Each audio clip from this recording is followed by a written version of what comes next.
Are you sure you've been eating your favorite foods the right way? From eggs to nuts, you might be making some common mistakes while enjoying them. Today, we're uncovering 10 popular foods you're probably eating incorrectly. These simple tips will not only help you enjoy them better, but also maximize their flavor and nutritional value. Ready to transform the way you eat? Let's dive in.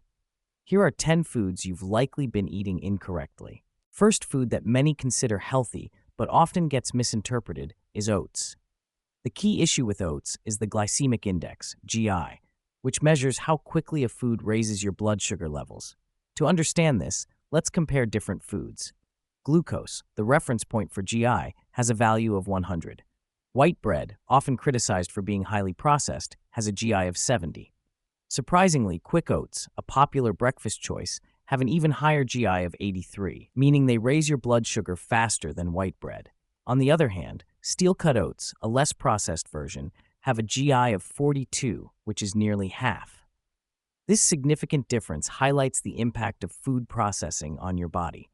Processing plays a crucial role in how oats and foods in general behave in your system.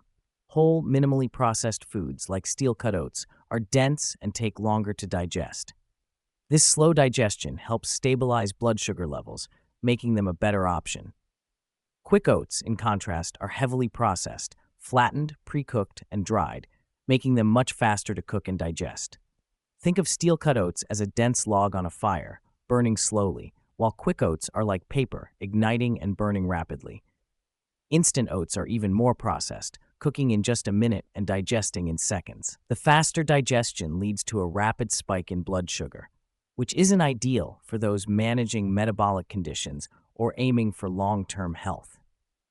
This principle extends to other processed foods as well, such as the difference between whole fruits and fruit juice.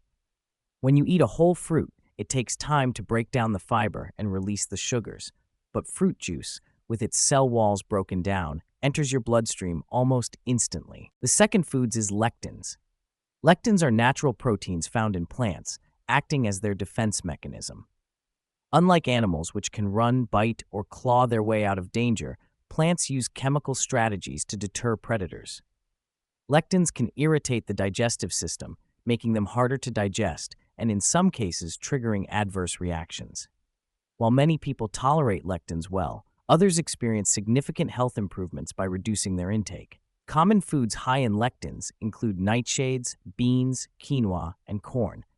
Nightshades, such as tomatoes, bell peppers, and eggplants, are generally considered healthy and fit well into most diets, including low-carb or keto plans. However, for those sensitive to lectins, these foods can cause digestive issues or other symptoms. Potatoes, another lectin-rich food, are higher in starch and may not be suitable for individuals managing metabolic conditions. For people with insulin sensitivity or no health concerns, potatoes can be enjoyed in moderation. Beans, while packed with nutrients, are infamous for being tough to digest unless properly cooked. Quinoa, often used as a substitute for rice, is technically a seed, but behaves like a grain due to its high carbohydrate content. Dry quinoa is about 57% carbohydrates, comparable to wheat or rice, making it less suitable for those on low-carb or ketogenic diets. Corn, frequently mistaken for a vegetable, is actually a grain. It's a common allergen and is often genetically modified, GMO, which can raise additional concerns for some consumers. Cooking methods can make a big difference in how these foods affect you. For lectin-rich foods like beans and quinoa, pressure cooking is a highly effective way to neutralize lectins. The high heat and pressure break down these proteins, making the food easier to digest and less likely to cause irritation. This approach is especially important for beans, as their high lectin content can otherwise lead to significant digestive discomfort. Similarly, opting for organic corn and properly preparing quinoa can make these foods more tolerable for those with sensitivities. Number 3 is peanut butter, which comes from peanuts. Peanuts are not nuts. They are legumes, making them harder to digest than other nuts. They contain lectins, just like other beans, but peanuts are much higher in fat and protein, which makes them appealing, especially as a low-carb food. Peanut butter is satisfying and filling, making it popular among many people, not just those in the low-carb community. To consume peanut butter healthily, it needs to be organic, unprocessed, and free of additives, ensuring you're not sensitive to peanuts or lectins. Unprocessed peanut butter allows the oil to separate naturally, which is what happens when nuts are ground. It should contain nothing but peanuts, possibly with a little salt. However, commercial peanut butter from well-known brands often includes corn syrup, sugar, soy proteins, and hydrogenated fats, which are emulsifiers. These additives introduce trans fats, which are toxic to the body, especially in large quantities. Despite these concerns, peanut butter can still receive an orange rating overall because the harmful additives are usually present in small amounts, and the protein and fat content can provide nutritional benefits as long as you're not sensitive to lectins. Number 4 is seeds like hemp, chia, and flax, which are excellent sources of omega-3s, the highest plant-based source of this fatty acid. While omega-3s are beneficial in small amounts, they are extremely sensitive to heat, light, and oxygen. Studies indicate that alpha-linoleic acid, the omega-3 found in plants, is 2,500 times more sensitive than saturated fatty acids found in animal fats. To illustrate, an omega-3 fatty acid will oxidize and degrade as much in 3.5 hours as a saturated fat would in 1 year. Once the shell of these seeds is broken, oxidation begins almost immediately, damaging the fatty acids within hours. Fortunately, nature protects these omega-3s while the seeds remain whole. In their shells, seeds can stay fresh for weeks or even months at room temperature. When ground, they should be stored cold to slow down oxidation. In the fridge, ground seeds may last a few days to weeks, and in the freezer, they can remain usable for months. Proper handling can result in a healthy food with a green rating. However, depending on the degree of oxidation, exposure to heat and oxygen, and storage duration, the food can vary in quality from yellow to orange to red, potentially making it harmful rather than beneficial. Number 5 nuts are often discussed regarding the best ways to consume them. Some people advocate eating them raw or soaking them, while others suggest roasting or toasting. To understand how different methods affect nuts, it's essential to look at the fats they contain. Saturated fatty acids are stable and non-reactive because their molecules form straight lines with no double bonds. This stability makes them resistant to oxidation and heat. Monounsaturated fatty acids, by contrast, have one double bond, which introduces a slight flexibility. Olive oil, which is primarily monounsaturated, remains liquid at room temperature but can become semi-solid in the fridge. Nuts generally contain a high proportion of monounsaturated fats, alongside significant amounts of omega-6 fatty acids, which have two double bonds and are typically liquid even in the fridge. Some nuts, like walnuts, also contain omega-3 fatty acids with 3 double bonds. These fats are highly unsaturated, remaining liquid even in the freezer. Fish oils, such as EPA and DHA, are even more unsaturated, with 5 and 6 double bonds respectively, making them highly reactive to oxygen and heat. While nuts do not contain EPA or DHA, walnuts stand out as having around 10% omega-3 content, compared to 1 to 2% in most other nuts. This high omega-3 content makes walnuts particularly sensitive to heat and oxidation, so they are best consumed without roasting or toasting. Omega-6 fatty acids, found in nearly all nuts, are also moderately heat-sensitive. The macadamia nut is unique in its low omega-6 and omega-3 content, being predominantly monounsaturated and containing some saturated fat. This composition makes macadamia nuts well-suited for roasting. Nuts, especially walnuts, also contain anti-nutrients like lectins, phytates, and enzyme inhibitors, which are natural defense mechanisms in plants. Soaking nuts for 12 to 24 hours neutralizes many of these substances, making them easier to digest. After soaking, the nuts must be dried carefully to preserve their nutritional content. Using a dehydrator or a low-temperature oven set between 110 and 150 degrees Fahrenheit, 45 to 65 degrees Celsius, is ideal. This method helps retain the protein, vitamins, minerals, and beneficial fatty acids while removing harmful compounds. When prepared correctly, nuts can be a balanced and nutritious snack. Their omega-6 content, while present, is far less concerning than the omega-6 found in processed vegetable oils. However, high heat roasting can damage the nutrients and fatty acids in nuts, transforming them into something potentially harmful. Proper preparation and moderation are key to enjoying nuts as a healthy addition to your diet. Number 6.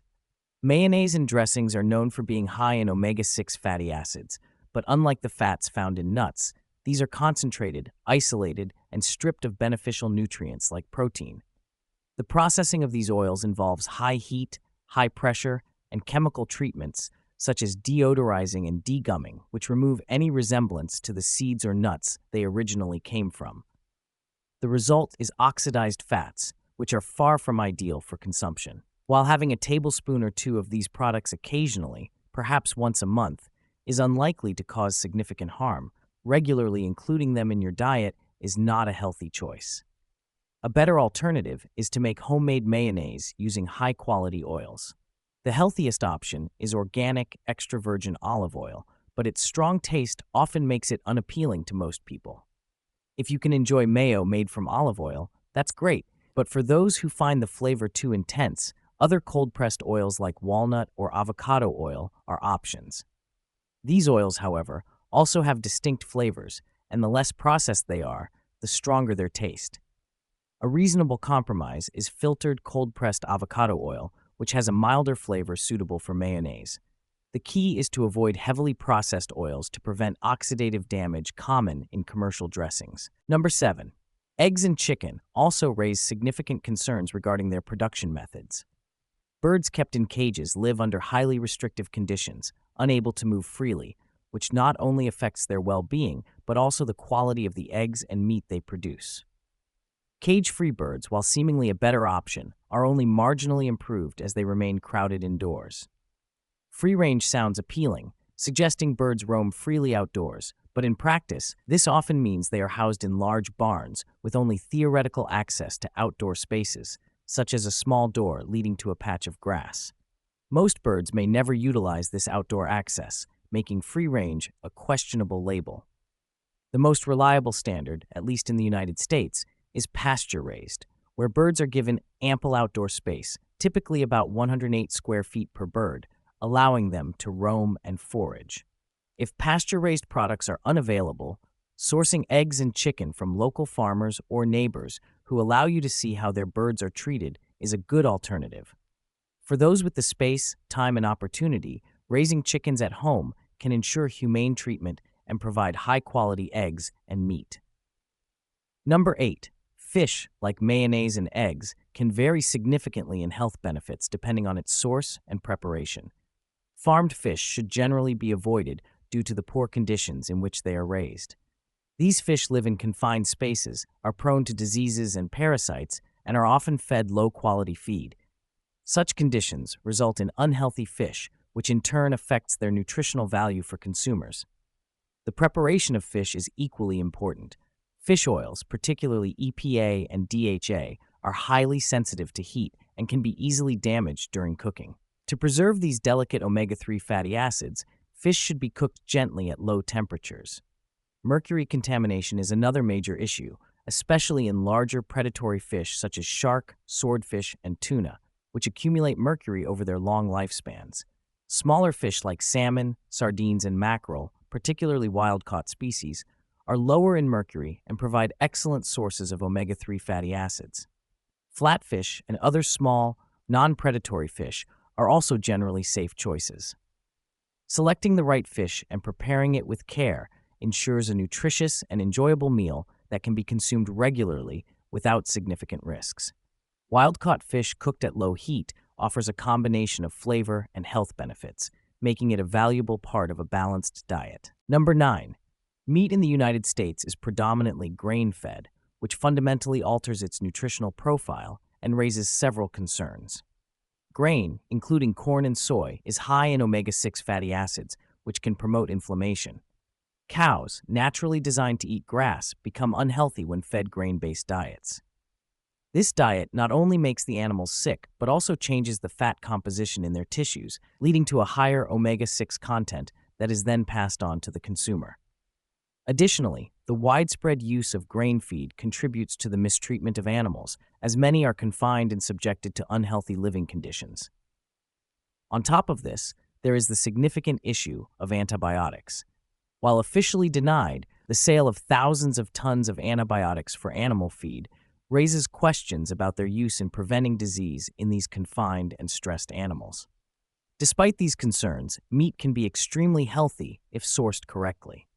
Grass-fed, humanely raised animals produce meat that is nutritionally superior and less inflammatory. These animals are healthier, which translates into healthier food for consumers. While grass-fed and organic meat is undoubtedly the better choice, it's important to maintain perspective. If you're eating out and grass-fed options are unavailable, choosing grain-fed beef or farm-raised fish is still a far better choice than highly processed options like fried chicken nuggets, wings, French fries, or donuts. While not ideal, grain-fed meat remains significantly more nutritious than most junk foods. Making informed choices about meat consumption can help balance health concerns with practical considerations. Number 10. Milk, yogurt, and other dairy products form a cornerstone of modern diets, with many considering them essential for health. However, the way dairy is processed and consumed has a significant impact on its nutritional value. One of the primary concerns is pasteurization.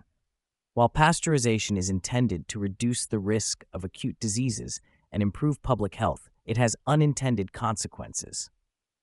The process destroys beneficial bacteria, such as lactobacillus, which aids in digesting lactose and milk proteins. It also eliminates enzymes that help with digestion, rendering pasteurized milk less tolerable for many people. Raw milk, in contrast, contains these beneficial bacteria and enzymes, which is why it is well tolerated by calves and human infants when consumed directly from their mothers. However, raw milk is often unavailable or restricted due to regulatory concerns. One way to restore the health benefits of pasteurized milk is by transforming it into cultured products like yogurt, kefir, or sour cream. These fermentation processes reintroduce beneficial bacteria and enzymes, albeit in a different form. To make yogurt, for example, milk is first heated to kill pathogenic bacteria, after which specific strains of bacteria, often a mix of lactobacillus and other varieties, are added. These bacteria multiply, creating a healthy culture while consuming lactose, the milk sugar that many people struggle to digest. This process reduces the sugar content and enhances the yogurt's digestibility. The longer the fermentation process, the more sour the yogurt becomes, indicating a higher concentration of beneficial bacteria and a lower level of lactose. Many commercially available yogurts, however, fall short of these benefits. If a yogurt does not taste sour, it likely lacks sufficient bacteria and still contains a significant amount of sugar. The addition of fruits, sweeteners, or artificial chemicals further diminishes the health value of these products. These sugar-laden versions, often heavily marketed, negate any potential benefits by introducing harmful ingredients that outweigh the advantages of cultured dairy. Truly healthy yogurt is one that has undergone a complete fermentation process, resulting in a tangy taste and minimal added ingredients. In some places, raw milk is available for purchase, but is often labeled as being for pets, such as cats or dogs, rather than for human consumption. While this labeling circumvents legal restrictions, it allows people to access raw milk for its intended use. Anecdotally, buying raw milk for pets can sometimes lead to amusing situations, such as purchasing it for a non-existent cat, but the underlying point is that raw milk, when handled safely, retains its natural health-promoting properties. Understanding the nuances of dairy processing and making informed choices can significantly improve the nutritional quality of dairy products in one's diet. Small changes, big impact. Unlock the full potential of your favorite foods. It's surprising how often we unknowingly use foods in ways that diminish their benefits. By making simple adjustments to how we cook, store, or eat them, we can maximize their nutritional value and make healthier choices for ourselves and our families. Remember, it's not just about eating, it's about eating wisely. Every small step you take toward better food habits brings you closer. If you enjoyed this video, hit the like button and subscribe to our channel for more informative videos like this one. Thanks for watching.